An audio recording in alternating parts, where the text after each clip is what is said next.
min sayyiati a'malina may yahdihillahu fala mudilla lahu wa may yudlil fala hadiya lahu asyhadu an la ilaha illallah wa la syarika lahu asyhadu anna Muhammadan abduhu wa rasuluh. Allahumma salli ala Muhammad wa ala ali Muhammad kama shallaita ala Ibrahim wa ala ali Ibrahim innaka Hamidum Majid. Wa barik ala Muhammad wa ala ali Muhammad kama barakta ala Ibrahim wa ala ali Ibrahim innaka Hamidum Majid. Rabbi shrah li sadri wa yassir li amri wa hlul 'uqdatam min lisani yafqahu qawli, amma ba'du. Syukur kepada Allah Subhanahu wa taala kerana pada malam ini kita dapat sama-sama berkumpul kembali di surau kita untuk kita sambung perkongsian dan pengajian kita yang telah lalu, yang telah kita tinggalkan pada bulan yang lepas, daripada subjek ataupun mata pelajaran kita fiqhu al-at'imah wal ashribah, fiqh makanan dan minuman. Satu ilmu hukum yang telah disusun oleh para ulama berdasarkan kepada ayat-ayat Al-Quran dan juga hadis-hadis Rasulullah sallallahu alaihi wasallam. Dan sebagaimana yang saya beri penekanan sebelum ini, ia adalah satu ilmu yang amat penting. Walaupun tidaklah kesemuanya fardu ain, tapi sekurang-kurangnya kita ada idea tentang perihal makanan dan minuman, khususnya apa yang dihalalkan oleh Allah Subhanahu Wa Taala dan apa yang diharamkan oleh Allah Subhanahu Wa Taala. Ya. Dan sejak daripada awal dulu kita dah baca yang pertama atau bab yang pertama ialah definisi makanan dan minuman. Ya.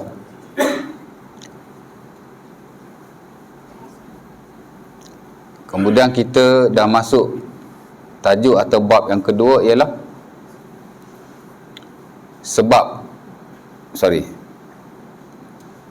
kaedah ataupun prinsip asas bersabit dengan makanan dan minuman. Ya. Itulah asas-asas makanan dan minuman itu adalah halal, melainkan apa-apa yang ditegah atau dilarang oleh Allah Subhanahu Wa Taala dalam Quran ataupun Rasulullah sallallahu alaihi wasallam dalam sunnahnya, dalam hadisnya. Ya. Itu kaedah yang besar di samping kaedah-kaedah dan prinsip-prinsip yang lain. Ya. Tapi yang paling besar itulah al-aslu fil at'imah wal ashribah al-hil ma lam yadul ad-dalilu ala tahrimiha. Asas-asas makanan dan minuman itu adalah halal, harus, melainkan apa yang ditunjukkan oleh dalil akan pengharamannya. Jadi hak mana hak dalil larang, hak tu yang tidak boleh. Hak mana hak dalil tegah, hak tu yang tidak boleh. Dalil ini merujuk kepada teks Al-Quran dan juga hadis-hadis Nabi sallallahu alaihi wasallam. Jadi dalam isu makan dan minum ni, it is very open. Dia terbuka luas. Ya, kita boleh reka apa-apa makanan yang kita mahu. Kita boleh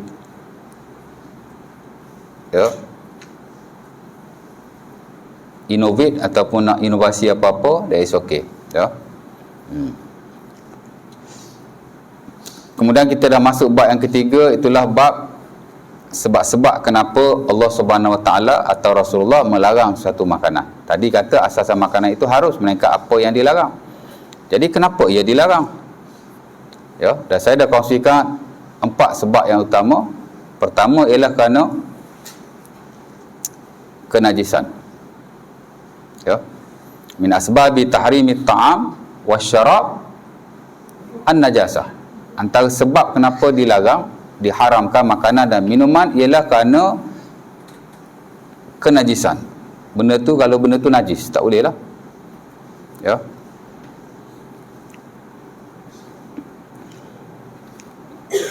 Dan saya dah baca ayat Quran yang berkaitan dengannya daripada surah Al-An'am 145 dan surah Al-Ma'idah ayat yang ketiga. Dan mungkin lagi ada ayat-ayat yang lain dan hadis-hadis Rasulullah sallallahu alaihi wasallam, ya. Jadi sebab yang nombor 1 dilarang kerana ia najis. After this kita akan pergi one by one lah ya. Kita akan baca ayat Quran tentang larangan makanan dalam Al-Quran dan minuman juga. Itu sebab yang pertama. Sebab yang kedua ialah kerana kemudaratan. Ya. Apa-apa yang membawa kepada kemudaratan, ia dilarang. Dan saya dah baca ayat Qurannya. Itulah dalam surah Al-Baqarah ayat 195. Surah An-Nisa ayat 29 dan mungkin ayat-ayat yang lain. Tapi dua ayat tu ayat yang terutama yang menyebut kepada kita tidak boleh ya memakan atau menggunakan perkara yang memudaratkan. Dan saya dah baca juga hadis Nabi SAW yang menjadi dasar dalam hal itu. Ya, hadis Ibnu Majah yang diriwayatkan daripada Ibnu Abbas, la darara wa la dirar.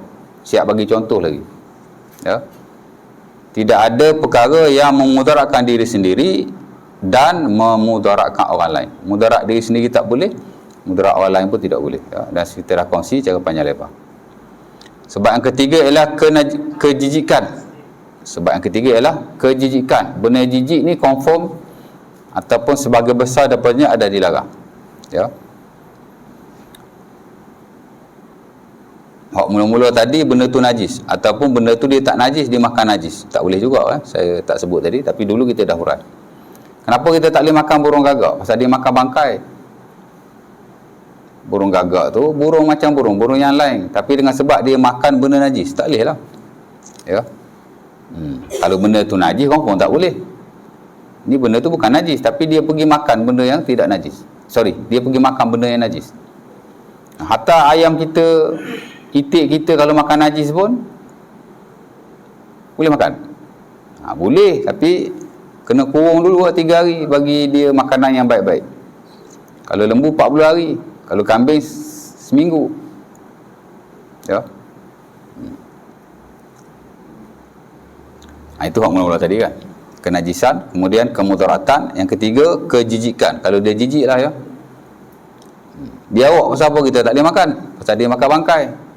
Biawak pasir boleh, tanah Arab dop boleh makan lah pasal Nabi tak larang, tapi Nabi tak makan pasal Nabi tak ada selera. Lagi satu di Mekah tidak ada, dia ada di Madinah ya. Innahu lam yakun fi ardi qaumi falam ajid a'afu ya, atau kama qala. Nabi kata tempat aku tak ada selera ya. Tu pun sebab sahabat tanya, tidak Nabi tak makan aja. Nabi kalau dia tak makan, dia tak kata apa, dia tak kata tak sedap, dia tak kata itu, dia tak kata ini. Ma'aba Rasulullah ta'aman qattun insya'a akalahu fa illam yasha' tarakahu ya. Kata Abi Hurairah dalam Sahih Bukhari, Nabi SAW tidak pernah mengaibkan makanan walau sekalipun. Kalau dia nak dia makan, kalau dia tak nak dia tak makan. Mana kalau dia tak suka dia tak makan je lah ya. Kita ni tak sedap lah, kurang masin lah. Ya tak ya. Sama juga dalam kidab tu, Nabi tak makan lah, tapi Nabi tak kata apa-apa. Tapi bila ditanya oleh Khalid bin Al-Walid, seumpama diriwayatkan dalam Sahih Al-Bukhari, Nabi kata tempat aku tak ada, aku pun tak ada selera nak makan ya. Dan Allah Subhanahu Wa Taala dalam Quran dalam surah Al-A'raf ayat 157, saya dah hurai, wa yuhillu lahumut thayyibat wa yuharrimu alaihimul khaba'is ya. Allah Taala menghalalkan makanan yang baik-baik, Allah Taala mengharamkan makanan yang jijik-jijik. Tapi ada juga benda yang kita kata jijik tapi dia halal, kerana tidak ada sebab kenapa ia tidak boleh dimakan. Tupai umpamanya, tupai kita macam jijik kan, pernah makan? Try lah sekali, tangkap, goreng ya.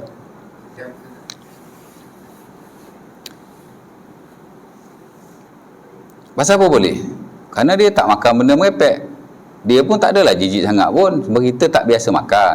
Macam kes Nabi Dop tu lah kan ya, tak adalah jijik sangat.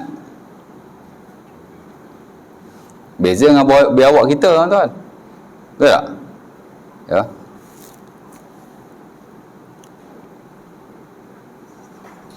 Tapi pasal tak pernah makan, tak adalah selera. Jadi same goes in that case, sama juga dalam kes ni pun. Kita pasal tak pernah makan, ya, landak orang pun tak makan. Tak tergamak nak makan, dia kata lain macam aja, ya. Dulu-dulu orang kita pun tak suka makan arnab, macam kucing je dia kata. Tapi hari ni arnab sedap kan. Pernah makan sate arnab? Lembut je dagingnya, ya.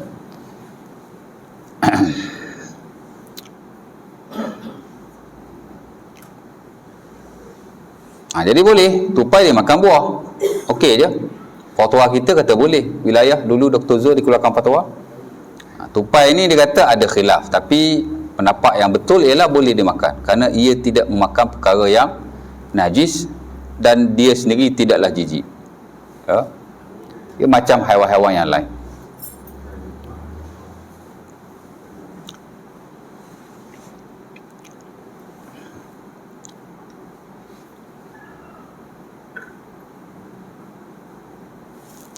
Sipu babi khilaf juga, ya. Mazhab Syafi'i haram, dan itu fatwa sebahagian negeri kita, ya. Tapi fatwa wilayah dia uraikan. Ada ulama yang kata halal, ada ulama yang kata tidak halal, ya. Ada sahabat kita pergi Europe, dia makan, dia balik cerita kat orang. Janganlah cerita kan. Dan nak try sangat, suka hati hang lah kan, ya. Alasan siput babi ni sebab dua alam je, tapi bukan semua ulama mengharamkan haiwan yang dua alam, ya. Kalau pergi Afrika, ada restoran yang jual katak, siap letak di akuarium depan restoran. Jadi tuan-tuan nak kait aja ataupun sauk saja, lepas tu goreng, ya, makan. Kerana tidak semua mengharamkan, ya. Sebagai ulama dalam mazhab Maliki mengharuskan, bukan kata katak. Buaya boleh makan. Buaya dia buat barbecue, betul tak? Tak tengok kat YouTube? Tengoklah kan. Apa ni pakai jubah, pakai serban, lalah barbecue biawak ataupun buaya. Bukan biawak, anak buaya dia buat barbecue, relax je kan. Tengok dia makan macam sedap pula kan. Rasa teliu dah pula. Ya. Mula-mula dia perap, lepas tu dia buat macam mana dia buang kulit. Pandai lah dia. Dah makanan dia, mestilah dia pandai, betul tak? Kita pasal tak biasa makan, tak pandai lah, ya.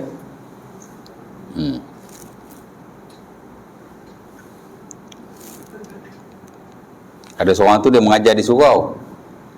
Dia kata dulu-dulu kita tak pernah dengar gajah boleh makan, buaya boleh makan, ya. Sekarang macam-macam dia kata. Pelik-pelik dia kata. Ini Wahabi lah, ni Wahabi. Tak ada kena-mengena dengan Wahabi tak Wahabi pun. Ini adalah fake. Entah tak belajar, memang entah tak tahu. Betul tak? Ya. Jadi kalau ustaz pun boleh tersalah dalam hal ni dengan sebab dia tak belajar fake in detail, jadi orang awam biasalah, ya. Ya. Kuda sebahagian melarang. Yang standard dalam mazhab Hanafi makruh, dan segelintir mengharamkan pasal ada larangannya, ada nasnya. Tapi majoriti menghalalkan. Ada juga nasnya, ya. Tapi saya ingat kuda tak ada isu lah, ya. Kuda ni maklum lah, boleh dimakan. Cuma antara harus dan makruh saja. Yang kata haram tu pun dia tak kuat, ya. Jadi tak timbul isu sangat. Tapi macam tadi dia isu tu kan. Jadi saya kata ada sebahagian ulama memberi keharusan, dan segelintir masyarakat dunia di sebahagian negara makan. Tengah orang dia salah faham, ustaz ajar dekat surau madrasah Falahiyah ni buaya boleh makan. Dengar dulu bagi habis kan. Ataupun jadi dari isu makan minum ni masing-masing ada perspektif dan pandangan masing-masing, ya. Ada yang disepakati, ada yang melibatkan khilaf lah, ya. Kerana benda ni open, ya. Ala kulli hal,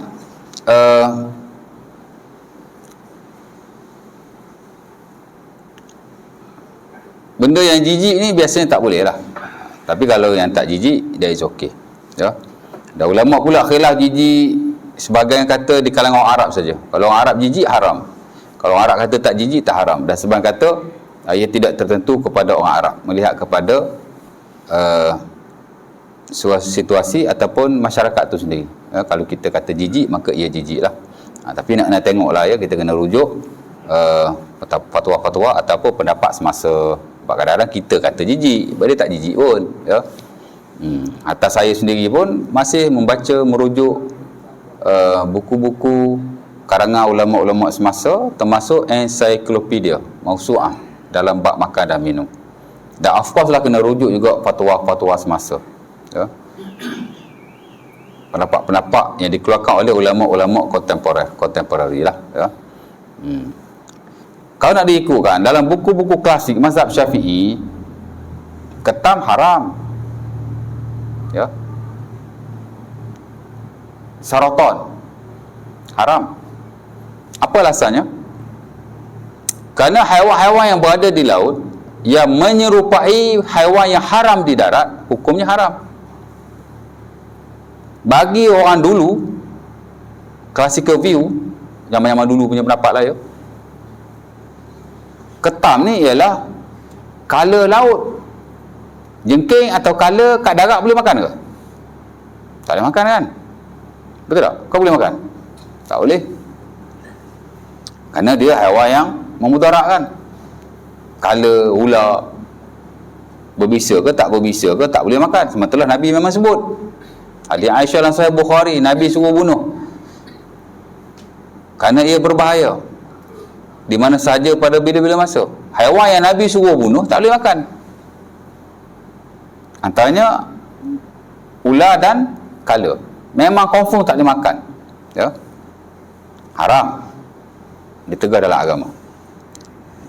Jadi haiwan di laut tu dia kata semua boleh makan, melainkan yang dinaskan seperti haiwan dua alam, katak kan, dan haiwan-haiwan tadi yang berbisa atau seumpamanya, ataupun yang sama macam haiwan darat yang haram.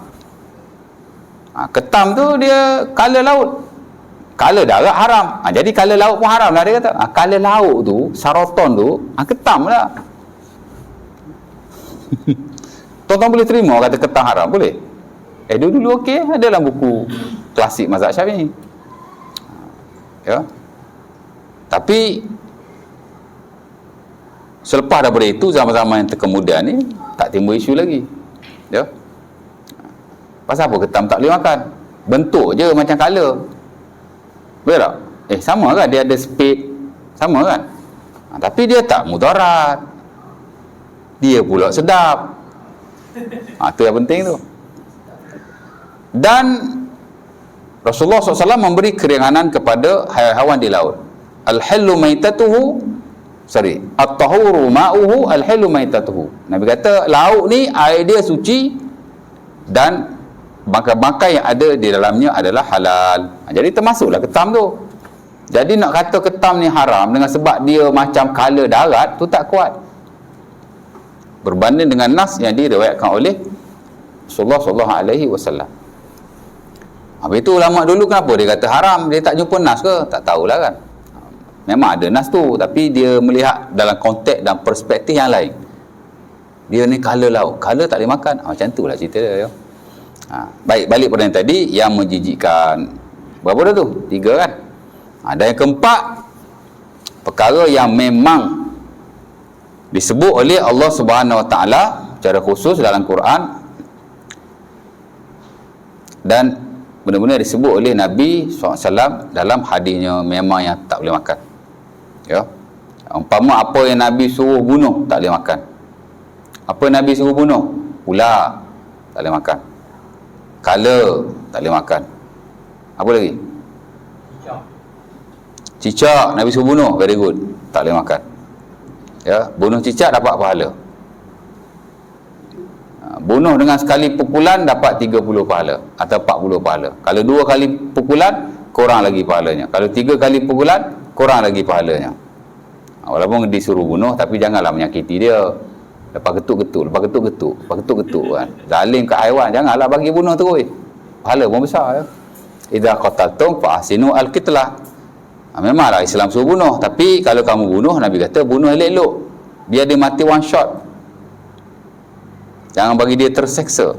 Ya. Hadis Tamim Ad-Dari dan Sahih Al-Bukhari. Baik. Apa lagi yang Nabi suruh bunuh? Tikus. Nabi suruh bunuh. Ya.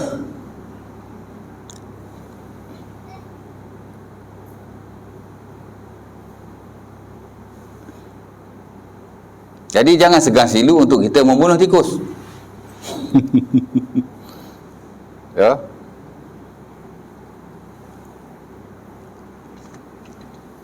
Ada orang dia tahan tikus, dapat tikus dia lepaskan di dalam kolam ataupun dalam parit. Dah, tikus mana berenang. Kan? Kalau nak bunuh dia, selam dengan perangkap-perangkap dia, matilah dia. Ya. Tak seksa ke? Selam je lah, janji dia mati. Kan? Tapi kalau kita buka sangka, lepas dalam air, dia boleh berenang. Betul tak? Kau salah Ustaz Wayan ni. Ya. Pasal saya pernah tengok tikus berenang. Tak tahulah tikus lain pun ada yang tak pandai berenang. Jadi bunuh ya. Lagi apa lagi ya? Ular, kala, tikus, ya.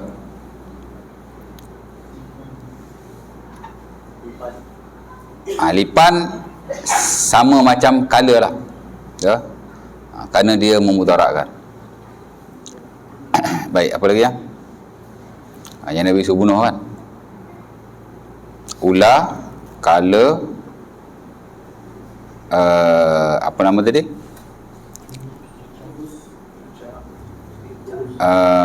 Tikus, cicak,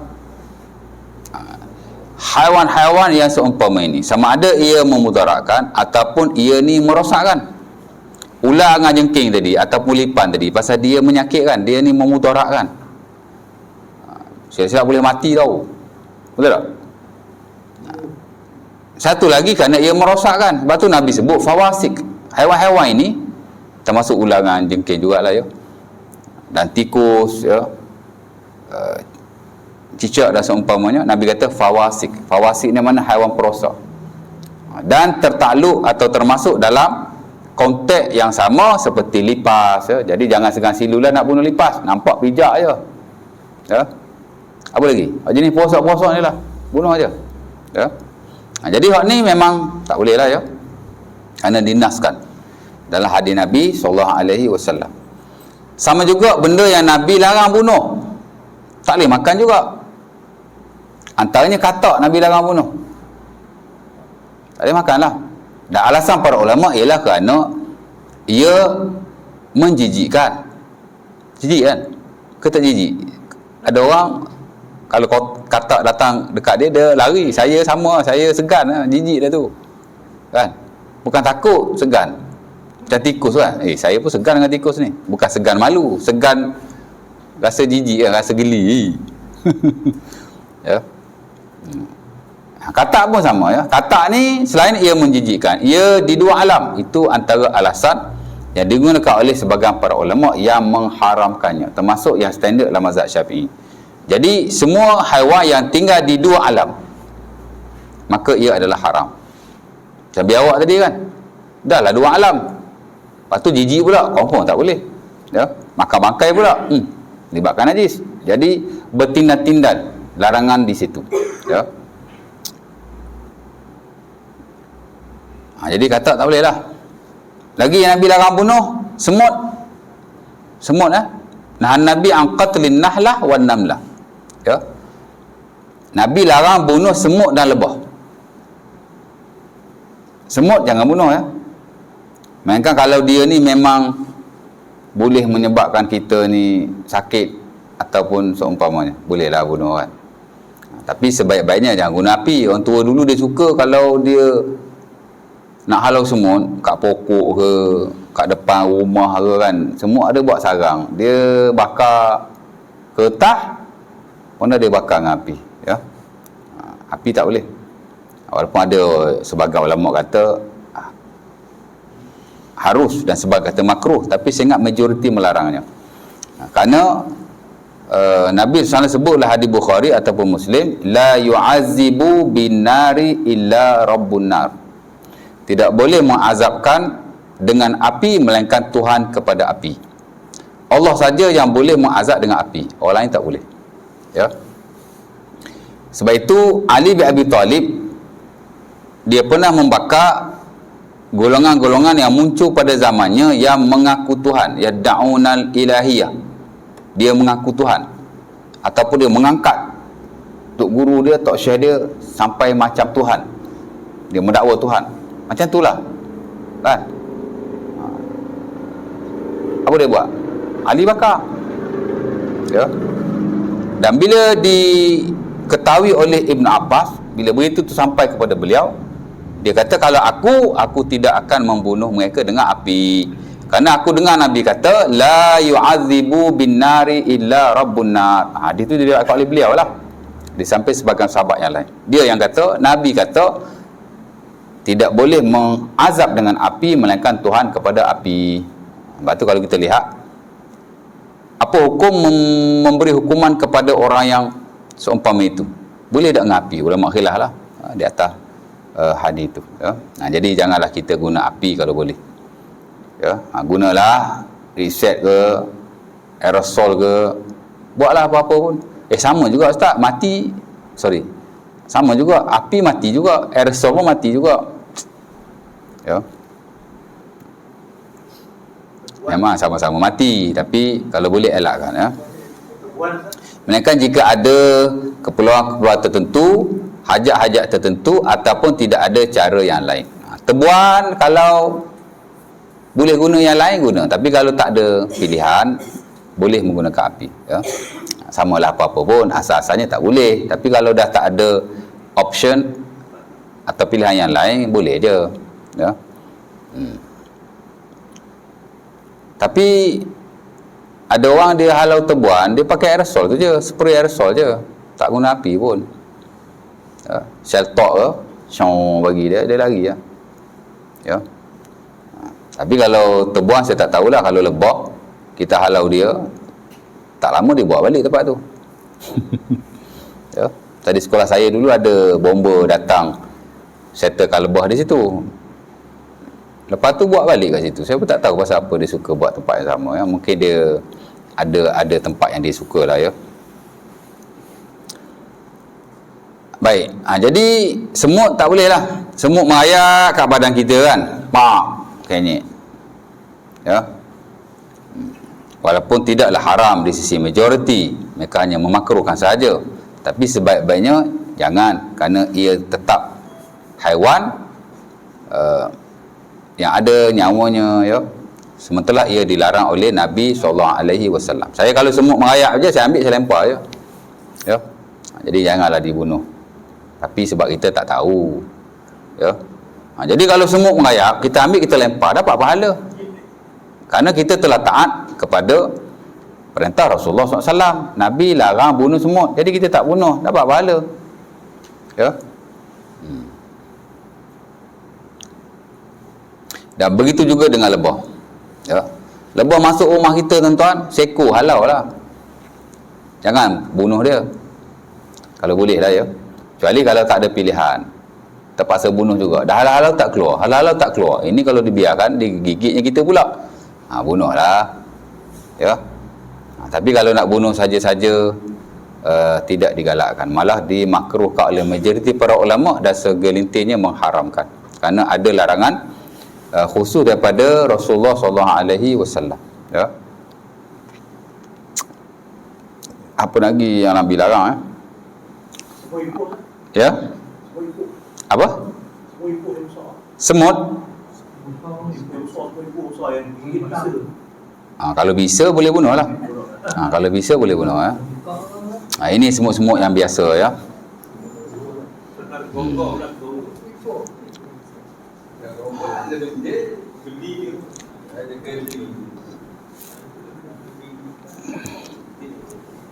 Sebagian ulama Syafi'i membenarkan bunuh babi macam haiwan-haiwan yang tadi juga. Kenapa? Kerana Nabi Isa AS dalam Sahih Bukhari, bila dia turun, dia akan bunuh babi. Jadi kata babi bolehlah bunuh. Adapun sebahagian yang lain tidak membenarkan. Ia seumpama haiwan-haiwan yang lain. Ya. Jadi kalau tak ada apa-apa, tak payahlah bunuh ya. Babi masuk masjid, halau lah. Kan? Ni babi masuk masjid cari senapang, tembak, boom, mati kawan tu. Katanya dia sondol orang yang tengah semayang. Katanya tak juga, tak tahu mana satu cerita yang betul. Tapi ahli jemaah lah untung, pasal dapat tukar kapet baru. Betul tak? Patut kena terima kasih kat babi tu. Ya, kecoh satu Malaysia babi masuk masjid. Ya Allah, apa nak kecoh kan? Ya tak? Ya. Dia pun makhluk Allah. Ya. Baik. Jadi itu antara sebab yang terutama yang saya hanya ulang kaji saja ya. Definisi kepada makanan dan minuman, hukum asal makanan dan minuman ataupun kaedah dan prinsip utama makan dan minum halal, melainkan apa diharamkan Allah dan Rasul. Dan ketiga ialah sebab musabab kenapa ia diharamkan. Ini kita semua kena ingat. Pertama kerana kenajisan, kedua kerana kemudaratan, yang tiga kerana kejijikan, dan keempat kerana ia dinaskan, ditekskan oleh Allah Subhanahu Wa Taala dalam Quran dan Rasulullah sallallahu alaihi wasallam dalam sunnahnya, dalam hadisnya. Ya, those things has been spoken by the prophet or by Allah Subhanahu Wa Taala. Benda tu memang disebut secara jelas, secara khusus oleh kedua-duanya, sama ada Allah Taala dalam Quran ataupun Rasulullah dalam hadisnya. Ya, kadang-kadang yang disebut in spesifik tu memang dah ada hubung kait dengan hak tadi, najis, ya, hubung kait dengan benda mudarat. Ya, kadang-kadang tak ada hubung kait apa-apa pun, dan kadang-kadang sebagian ulama tak tahu alasan sebenar kenapa ia dilarang. Macam katak tu kan, sebenarnya tidak ada alasan yang jelas kenapa ia dilarang bunuh. Jadi ulama bagi pendapat dan idea masing-masing. Mereka kata kerana ia jijik, mereka kata kerana ia tinggal di dua alam, ya, dan sebagian tidak berpendapat sebegitu. Ia hanya semata-mata larangan, tidak ada illah ataupun alasan ataupun excuse yang benar-benar kita boleh berpegang dengannya. Sebab itu sebagai ulama macam standard mazhab Maliki, dia tidak mengharamkan, dia hanya memakruhkan sahaja, dan sebagai segelintir mengharuskan. Ya, baik. Kita mazhab Syafi'i dia mengguna secara luas konsep haiwan dua alam, tapi sebagian kata tidak. Katak saja yang dinaskan. Adapun selain daripada katak, walaupun dia dua alam, dia adalah halal. Ya, macam kita kata buaya lah, buaya kan. Nabi sebut haiwan yang kita tak boleh makan dalam hadis Ibn Abbas Sahih Muslim, haiwan yang makan dengan taring tak boleh makan, haiwan yang makan dengan kuku kita pun tak boleh makan. Betul tak? Haiwan-haiwan pemangsa lah. Ya, haiwan-haiwan predator, al-hayawan allati taftaris binabihi, haiwan yang mencari mangsa dengan taringnya, ataupun bimakhlabihi, dengan kukunya. Biasa kuku ni burung lah ya, burung elang apa semua tu. Ini pun tak boleh makan juga, pasal Nabi larang. Nabi kata tak boleh. Ya, aklu, macam mana hadis tu?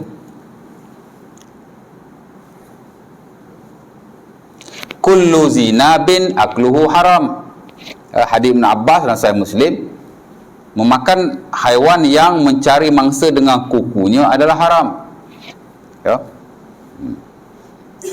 Kalau hadis yang lain, hadis Abi Hurairah juga rasa Bukhari atau Muslim, zi makhlaq minat tuyur, burung yang mencari makan dengan kukunya.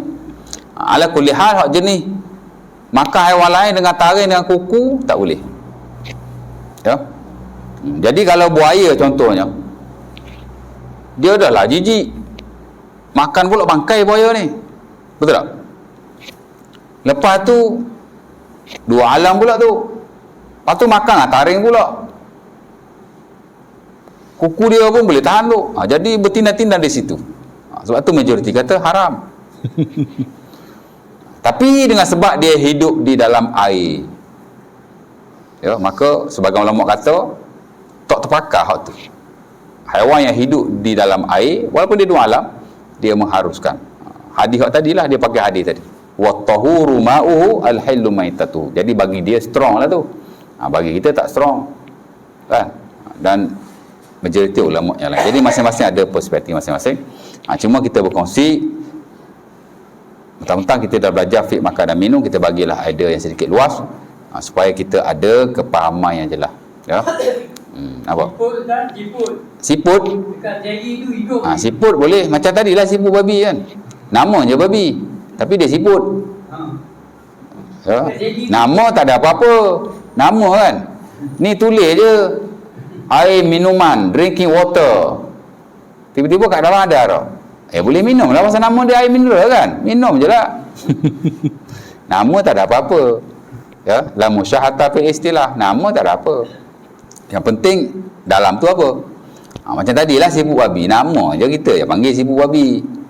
Kan? Tapi kalau dia benda yang dilarang, tetap tak boleh. Tapi kalau benda tu tidak dilarang, panggil je siput babi ke, apa babi pun semua boleh. Dia boleh tak boleh bukan kerana nama. Kita tak makan babi bukan kerana nama dia babi. Orang Melayu je panggil babi, orang Arab panggil khinzir. Lepas tu dalam bahasa Melayu moden dia tukar khinzir. Kan? Ya, memakan khinzir adalah haram. Memakan babi, tulis babi je. Tapi kalau gila tu dia tak kata gila khinzir pula, dia kata gila babi. Kan? Ya. Sama macam anjing pun sama lah ya. Anjing dengan babi, haiwan yang najis mughalazah lah ya. Baik, habis lepas tu isyarat ke? Okey, malam ni sebenarnya kita nak masuk tajuk yang baru. Itulah makanan-makanan yang diharamkan secara jerah dalam Quran. Ya. Al-at'imah al-muharramah fil Quran. The forbidden foods in Quran ataupun the prohibited foods in Quran. Makanan-makanan yang dilarang in spesifik memang Allah Taala sebut. Ya. Kita boleh rujuk dalam surah Al-Ma'idah ayat yang ketiga ataupun surah Al-An'am 145. Ala kulli hal, makanan yang disebut secara spesifik dalam Quran tidak banyak, hanya beberapa sahaja. Antaranya yang disebut dalam ayat tu. Ya, kita boleh rujuk dalam surah Al-Ma'idah ayat yang ketiga. Saya baca, auzubillahi minasyaitonir rajim. Kata Allah Taala, "Hurrimat 'alaikumul maitatu wad-damu wa lahmul khinzir wa ma uhilla li ghairillahi bihi wal munkhaniqatu wal mawquzatu wal mutaraddiyatu wan natihatu wa ma akala sub'u illa ma zakaitum wa ma dhubiha 'alan nusub." Separuh kan? Ya. Saya buku tak tahu mana pergi ya. Saya bulan lepas tak ada tapak buku kan. Saya tak tahu tinggal kat mana, nak print balik lah. Tapi ada nota PDF tu, tengok nota tu kan. Sebab saya fiqh makan minum saya ajar di surau ni saja. Saya tak ajar tempat lain. Tak tahulah duduk lah mana kan.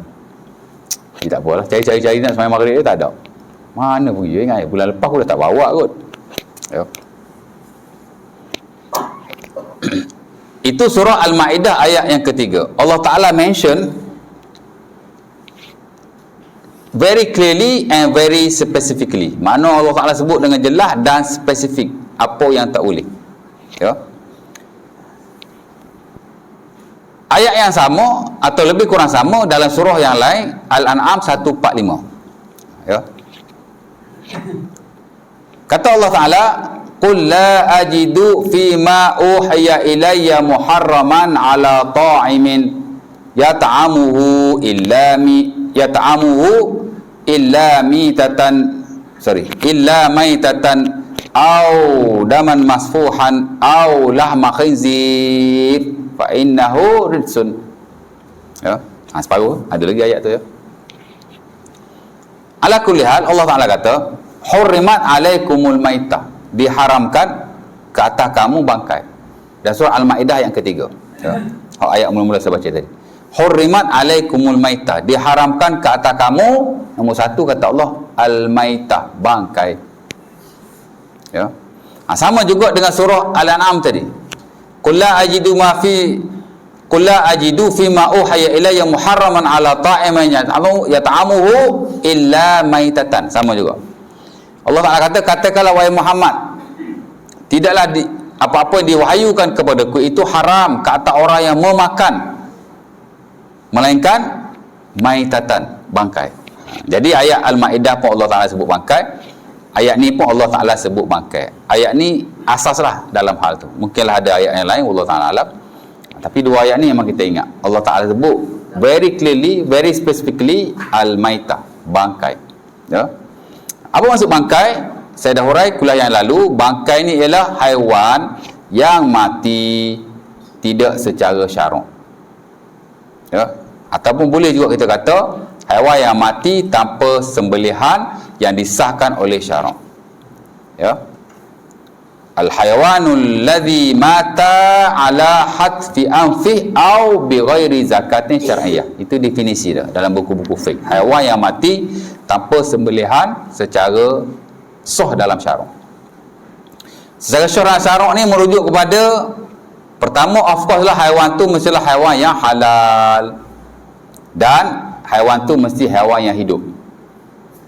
Haiwan yang halal dan haiwan yang hidup dengan hidup yang mustaqirah. It's a very strong life. Mana dia hidup dengan hidup yang kuat. Ya.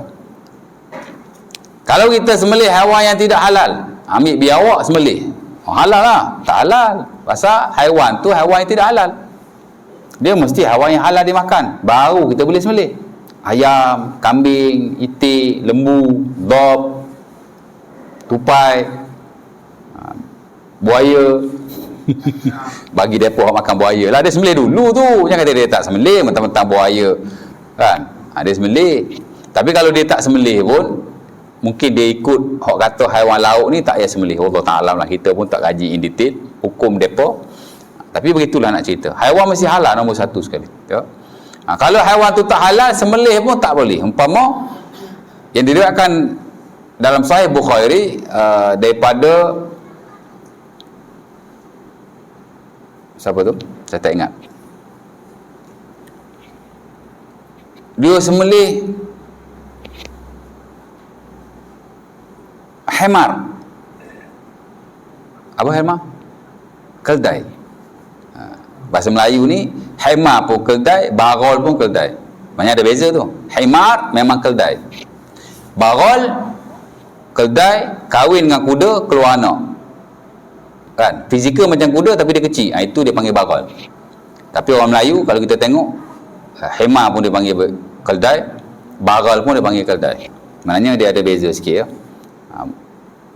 Hemar ni memang keldai betul lah. Tapi kalau barol, dia keldai juga, tapi anak daripada kuda. Keldai kahwin dengan kuda, dapat anak nama barol. Ya, tak tahulah saya. Ya. Jadi sahabat Nabi ni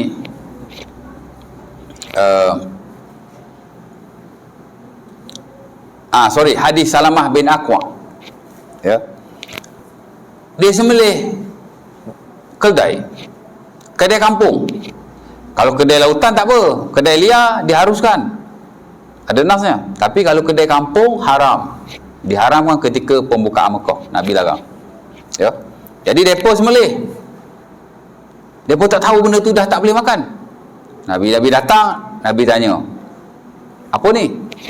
Ala aisya'in tuqidun, kau masak apa? Dia kata al-humur al-ahliyah, kedai kampungan.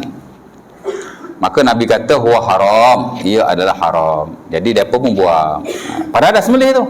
Sembelih tak sembelih, benda yang haram tetap haram. Kan? Ya. Isyarat ya.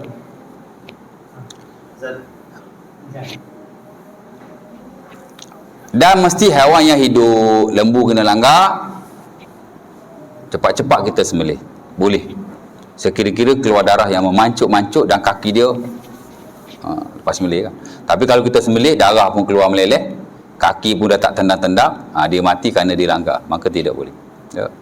Dan saya dah baca dulu hadis Ka'ab bin Malik, di mana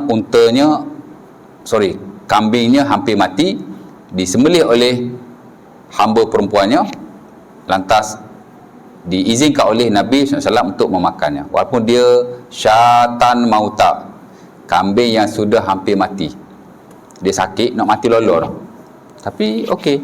Ya. Kemudian yang kedua, mestilah orang yang sembelih itu orang yang dibenarkan oleh syarak, orang Islam atau ahli kitab, Yahudi atau Nasrani. Orang musyrikun, penyembah-penyembah berhala tidak boleh. Majusi, penyembah-penyembah api tidak boleh. Ya. Ataupun orang-orang yang beragama dengan agama-agama lain yang bukan agama samawi, Yahudi dan Nasara, maka tidak boleh. Ya.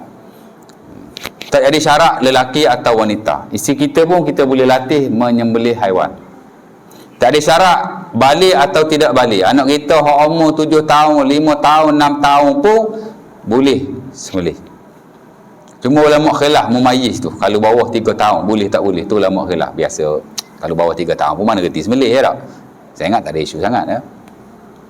Dan tak ada syarat merdeka atau hamba. Ya, kerana hamba kepada Ka'ab bin Malik dia sembelih kambing Ka'ab bin Malik yang hampir mati. Jadi dalam hal ni very open. Ya. Hak tak bolehnya orang kafir saja. Hak tu penyembah berhala dan seumpamanya, ya.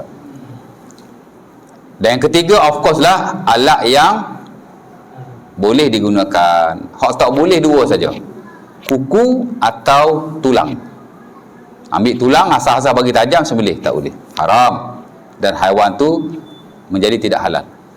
Sama juga gigi. Mana tahu ada haiwan yang boleh kita guna gigi dia untuk disembelih. Gigi lembu boleh buat sembelih tuan. Keluarkan gigi dengan rahang-rahang, tuan-tuan boleh tajamkan. Ada orang buat? Boleh. Maka tidak boleh, haram ya. Lain pada tu boleh lah kau. Kita nak guna pisau daripada besi sebagaimana yang dilakukan pada hari ini dan pada zaman dulu. Boleh. Ya, welcome. Kita nak sembelih dengan kayu. Asah bagi tajam kayu tu. Kayu tajam juga. Boleh. Boleh sembelih dengan batu. Boleh sembelih dengan apa-apa logam. Tembaga, hatta emas dan perak pun boleh. Ya. Walaupun ada khilaf di situ. Tapi ala kulli hal majoriti membenarkan. Kerana alat-alat itu tidak dilarang sama sekali. Jadi kalau sempurna hak tu, maka haiwan kita menjadi halal. Ya. Jadi kalau selain daripada tu dia jadi bangkai. Ya. Dan begitu juga kalau anggota-anggota haiwan tu terputus daripada badannya. Kambing kita tengah berjalan kena langgar kereta. Boom. Putus paha dia. Bangkai. Kambing tu hidup lagi, tapi kaki yang putus tu bangkai. Ya. Ma quti'a min bahimah wa hiya hayyah fa huwa maitah. Dalam hadis Abi Daud daripada Abi Waqi' Al-Laisi, Nabi kata anggota badan yang terpotong daripada haiwan yang hidup maka ia bangkai. Rugi kayu kaki kambing tu kalau ambil masak syok juga kan. Tak boleh bangkai ya. Ya. Jadi haiwan yang mati tanpa sembelihan yang sah secara dan anggota badan yang terputus maka itu adalah bangkai. Ya. Dan dikecualikan bangkai ini tuan-tuan kulit haiwan jika ia telah disamak. Kambing kita pun kena langgar mati. Tuan-tuan boleh ambil kulit dia sama. Bersihkan daripada najis-najis yang ada, kotoran yang ada. Maka ia suci. Dikecualikan juga tanduk dan tulang temulang haiwan walaupun daripada bangkai di sisi sebahagian para ulama. Tapi yang standard mazhab Syafi'i, kalau haiwan tu bangkai, tulang dan tanduk dia juga adalah bangkai. Ya. Ada banyak kawan-kawan kita ada tanduk gajah di rumah dia. Mazhab Syafi'i, gajah haram dimakan. Tanduk dia tu najis. Ya. Jadi kalau kita simpan dalam rumah macam kita simpan najis lah. Kan? Tapi sebagian ulama yang lain, saya kira sebagian besar juga kata tak ada masalah. Tulang dengan tanduk haiwan walaupun dia bangkai atau daripada haiwan yang haram dimakan bahkan. Termasuk macam gajah tadi kan. Maka dia kata tidak ada masalah sama sekali ya. Lagi nak habiskan itu ya, sikit lagi.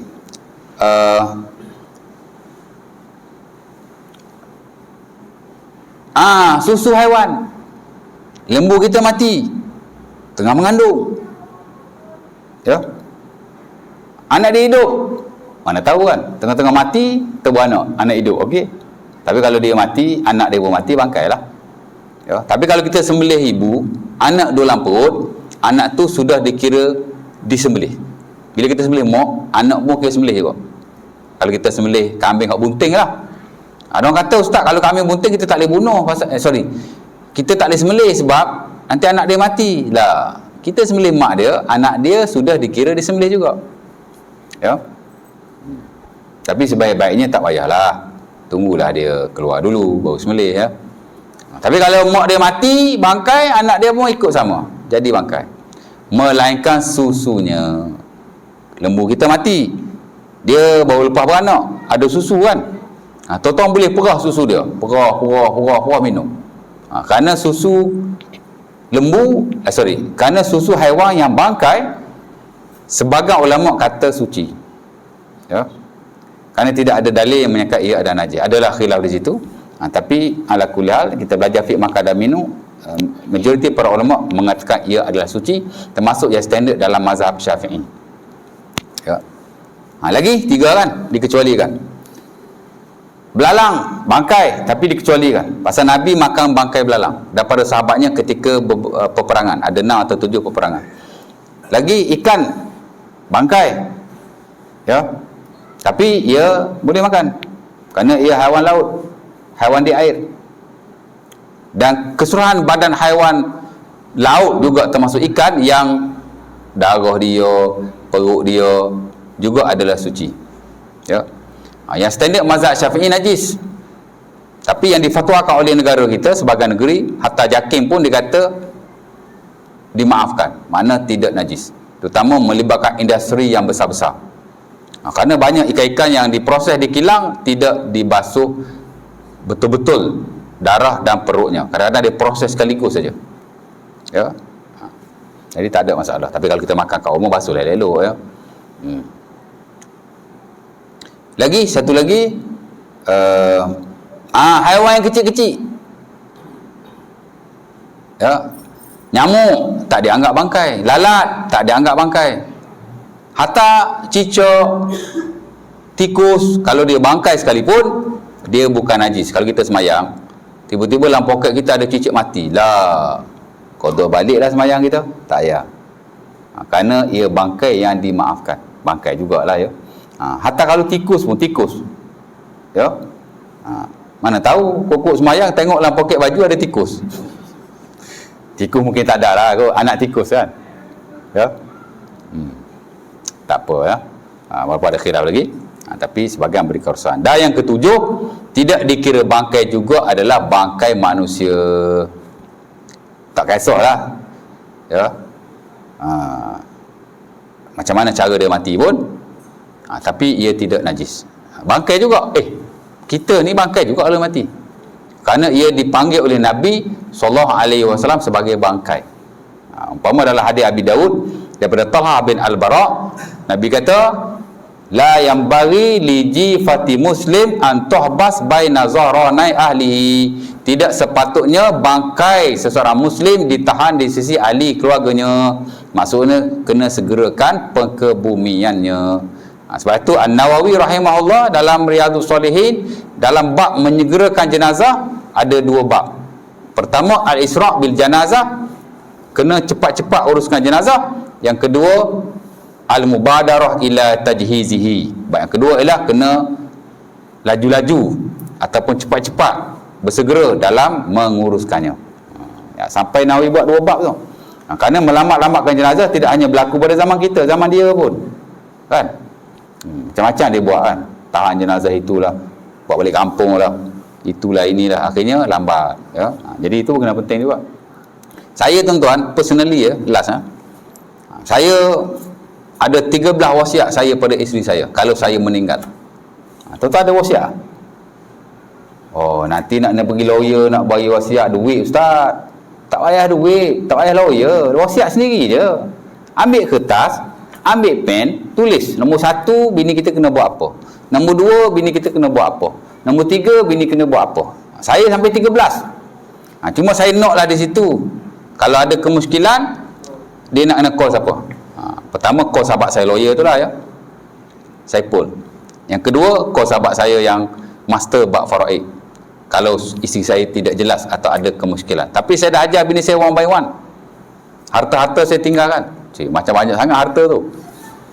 Tak adalah harta banyak sangat, tapi ialah kereta kita, motor kita, rumah kita, duit-duit kita yang dalam bank. Itu nak kena bini kita nak kena tahu tu. Dia nak buat macam mana.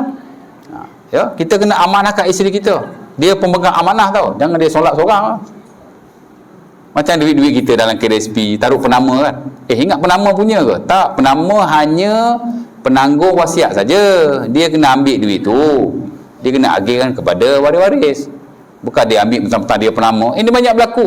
Mentang-mentang suami dia namakan dia dalam penama tu, dia ambil, dia diamkan aja. Kan? Bergaduh. Tak boleh. Ya. Begitulah dalam penama-penama yang lain, ya. Saya 13 tuan-tuan. 13. Tuan-tuan tahu apa wasiat saya nombor 1? Tak tahu? Yalah, saya tak bagi tahu, macam mana tuan-tuan tahu? Confirm tuan-tuan tak tahu. Tuan-tuan bukan tahu benda gaib. Nombor 1, kebumikan di Sungai Buloh. Saya tak cakap lah pada keluarga saya, sebab saya tahu dah keluarga kita ni duduk lorak nak bawa balik jenazah anak dia lah, cucu dia lah balik kampung kan. Jadi saya kata esok-esok kalau orang tua saya suruh balik mayat saya, tunjuk ni, ini wasiat Abang Hasan. Mesti dia ikutnya kan. Bahasa ada wasiat ni nombor 1, kebumikan di Sungai Buloh, ya. Kenapa? Karena itu yang patut disegerakan, itu yang patut dibuat. Jadi saya nombor 1 lah. Lepas tu nombor 2, nombor 3, nombor 4, siapa nombor 13? Tak payahlah saya bagi tahu, nanti pecah rahsia pula. Dulu-dulu 5 je, lepas tu naik 7. Lepas tu bila saya termenung seorang-seorang kan, ada lagi benda tertinggal, saya masukkan. Ya. Ada 13. Dulu saya tulis di whiteboard dalam rumah, sekarang ni saya dah padam lah, tak payahlah whiteboard tu. Nanti orang masuk dalam bilik nampak. Dulu saya gantung kat tepi pintu tu kan, tak boleh orang nampak, hati bahaya. Jadi saya buat khusus. Pasal begitu, pasal kena disegerakan, pasal kita juga bangkai. Jadi manusia yang ketujuh, dia bangkai, dipanggil oleh Rasul sebagai bangkai, tapi dia bukan najis, ya. Jadi najis memang tak boleh dimakan. Of course lah dia benda yang kotor, tapi manusia dia beri keharusan, insya-Allah taala. Next nanti kita akan berilah kepada yang kedua, itulah Nabi sebut darah, ya. Allah Taala sebut darah. Bangkai kemudian darah. Bangkai tak boleh makan, darah pun sama juga, tidak boleh dimakan. Cuma dalam bab darah ni ada sikit sebanyak khilaf. Yang sekiranya penting juga untuk kita tahu, ya. Ada orang dia semayang, luka dia keluar darah, lala dia kotor balik semayang, penatlah. Lepas tu kita kena tahu benda ni sentiasa berlaku pada diri kita, kan. Dia kata takat darah jerawat tak apa lah ustaz, ni darah luka keluar. Yalah, kita kadang luka dah seumpamanya. Jadi kita kena tahu jugalah, darah-darah yang tak boleh ni darah macam mana. Ada darah yang diberi kelonggaran, tak? InsyaAllah ta'ala, mudah-mudahan. Berapa dah? Dah 58 minit, lama. Boleh, ada soalan nak tanya apa-apa tak? Tak ada, Ya. Wasiat nombor 1 kan, nombor 2. Kalau ada yang mangkuk band 4 tu, wasiat nombor apa? Apa dia? Kalau ada apa? Isteri 4. Yang ni berbubut lah je. Tu pandai-pandai lah, saya pun tak tahu. Bismillah.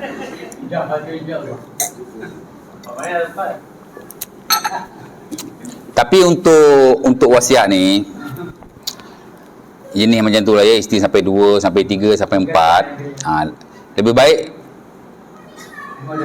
lakukan wasiat dengan peguam syar'i. Itu lebih orang kata apa, Mak Saleh kata reliable lah, mana boleh. Amanah raya berharga kerana dia ada pegawai-pegawai dia yang menguruskan. Mana bila kita meninggal saja, dia akan datang untuk nak melakukan tugasnya. Jadi kalau kita ada kemusykilan-kemusykilan tertentu, susah juga tuan. Kita ada 3 isteri, kita wasiat kat isteri pertama saja. Kedua, ketiga tak tahu, susah juga, nanti akan timbul masalah-masalah yang orang kata akan menyusahkan. Tengok lelaki macam mana. Macam saya tak perlu, tapi saya ada kawan rapat lah, apa-apa hal saya boleh rujuk dia, isteri saya pun boleh rujuk dia, ya. Tapi kalau setengah-setengah kes macam tuan-tuan kan, dah tanah ada 7-8 ekar, duit pula juta-juta dalam bank, baik lantik peguam syar'i. Okey, insya-Allah taala. Aku liqal azab, astagfirullah walakum. Assalamualaikum warahmatullahi wabarakatuh. Kita tutup majlis kita dengan tasbih kafarah dan surah Al-Asr.